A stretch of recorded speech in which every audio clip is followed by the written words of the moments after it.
லோக்சபா எலெக்ஷனில் விஜய் பிரபாகரன் அவர்கள் தோற்றது திட்டமிடப்பட்ட சதி அப்படின்னு விஜய் பிரபாகரன் அவர்களோட அம்மா பிரேமலதா அவர்கள் சமீபத்தில் ப்ரெஸ் மீட்டில் பேசியிருந்தது ரொம்பவே வைரலாக போய்கிட்டு இருக்கு. மேலும் அவங்க கேப்டன் அவர்களை பற்றியும் ஒரு சில விஷயங்கள் ஷேர் பண்ணியிருந்தாங்க. அதெல்லாம் என்ன அப்படிங்கிறது தான் இந்த வீடியோவில் நம்ம பார்க்க போகிறோம். சமீபத்தில் லோக்சபா எலெக்ஷன் நடைபெற்று இருந்துச்சு. இதில் தேமுதிக சார்பில் விஜய் பிரபாகரன் அவர்கள் விருதுநகரில் போட்டிட்டு இருந்தார். இவரை எதிர்த்து காங்கிரஸ் வேட்பாளர் மாணிக் தாகூர் அவர்கள் போட்டிட்டு இருந்தார். இவங்க ரெண்டு பேத்துக்கும் இடையில மிகச்சரியான ஒரு போட்டி போணுச்சு அப்படின்னே சொல்லலாம். இந்த ஒரு போட்டியில் மாணிக் தாகூர் அவர்கள் 8,85,000 ஓட்டுகள் பெற்று வெற்றி பெற்றிருந்தார்.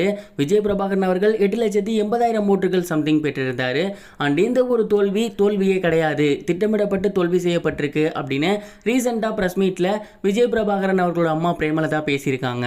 மேலும் அவங்க என்ன சொல்லியிருந்தாங்க அப்படின்னா, உண்மையாலுமே 1,00,000 ஓட்டு 80,000 ஓட்டு இந்த மாதிரியான அடிப்படையில் தோல்வி பெற்றிருந்தோம் அப்படின்னா நாங்களே ஒத்துப்போம், ஆமா நாங்கள் தோத்துட்டோம் அப்படின்னு. அதில் எங்களுக்கு எந்த ஒரு தவறும் கிடையாது, அசிங்கமும் கிடையாது. ஆனால் ரொம்பவே அழகாக போய்கிட்டு இருந்துச்சு ஓட்டோட லீடிங் அப்படிங்கிறது. அந்த இடத்துக்கிட்ட வெறும் ஒரு 4,000 ஓட்டுகள் 0.4% அப்படின்னு வச்சுக்கலாம். இதற்கு இடையில தோத்துருக்கான் அப்படின்னா அதை ஏற்றுக்கொள்ளவே முடியலை. இதில் மிகப்பெரிய ஒரு பாலிடிக்ஸ் நடந்திருக்கு, ப்ரெஷர் நடந்திருக்கு. எனக்கு இது மனசே ஆகலை. 40க்கு 40 அப்படின்னு சொல்லிட்டு இருக்கீங்க. ஒரு சின்ன பையன் தேர்தலில் நிற்கிறான், அவ்வளோ கஷ்டப்பட்டு அந்த இடத்த பிடிக்க ஆசைப்பட்டிருக்கான். அவனை தோக்கடிக்கிறதுல நீங்கள் என்ன பெருசாக வந்துட போறீங்க? உண்மையாலுமே நியாயமான முறையில் அவனை நீங்கள் ஜெயிக்க வச்சு அழகு பார்த்துருந்தீங்கன்னா உங்கள் அரசை நான் போட்டியிருப்பேன். ஆனால் இப்போ என்ன சொல்கிறது அப்படிங்கிறதே தெரியல. மக்கள் இந்த ஒரு விஷயத்தை பார்த்துக்கிட்டு தான் இருக்காங்க. கேப்டன் அவர்களுமே இந்த ஒரு விஷயத்தை பார்த்துக்கிட்டு தான் இருக்காரு.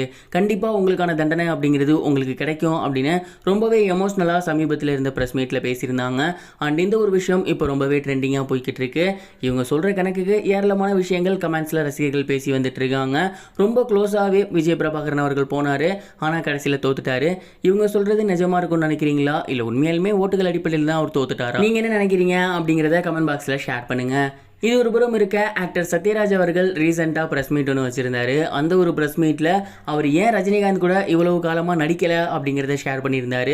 ஆரம்பத்தில் அவர் வில்லனாக இருக்கும்போது ரஜினிகாந்த் அவர்கள் கூட 4-5 படங்கள் ஒன்றா பண்ணியிருக்காரு. அந்த படங்கள் எல்லாமே மிகப்பெரிய ஹிட். அதுக்கப்புறம் இவங்க ரெண்டு பேரும் ஒன்றா சேர்ந்து நடிக்கவே இல்லை. அதுக்கு முக்கியமான ரீசன் ரஜினிகாந்த் அவர்களோட அரசியல் நிலைப்பாடு சத்யராஜ் அவர்களுக்கு பிடிக்கல, அதை கலாய்ச்சி பேசியிருந்தாரு. அதனால தான் அப்படிங்கிறாங்க.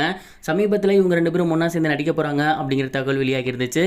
அதை சத்யராஜ் அவர்களுமே உறுதிப்படுத்தியிருக்காரு. இதை பற்றி அவர்கிட்ட கேட்கும் போது, ஒரு 38 வருஷமா நாங்கள் ரெண்டு பேரும் ஒன்றா சேர்ந்து நடிக்காம தான் இருந்தோம். அதற்கு முக்கியமான காரணம் நானும் ஹீரோவாக இருந்தேன், அவரும் ஹீரோவாக இருந்தார். நான் ஹீரோவானதுக்கப்புறம் மறுபடியும் வில்லன் கேரக்டர் தான் என்கிட்ட வந்துச்சு. குறிப்பாக எந்திரன், சிவாஜி போன்ற படங்கள் எல்லாம் வில்லன் கேரக்டருக்கு அப்ரோச் பண்ணியிருந்தாங்க. எனக்கு வில்லனாக நடிக்க விருப்பம் இல்லை. அதனால தான் அந்த படங்கள்லாம் கூட நான் தவிர்த்துட்டேன்.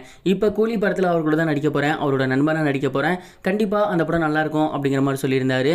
எந்திரன், சிவாஜி போன்ற படங்களை மிஸ் பண்ணிட்டேன் அப்படின்னு அவர் பேசியிருந்தது இப்போ ரொம்பவே வைரலாக போய்கிட்டு இருக்கு.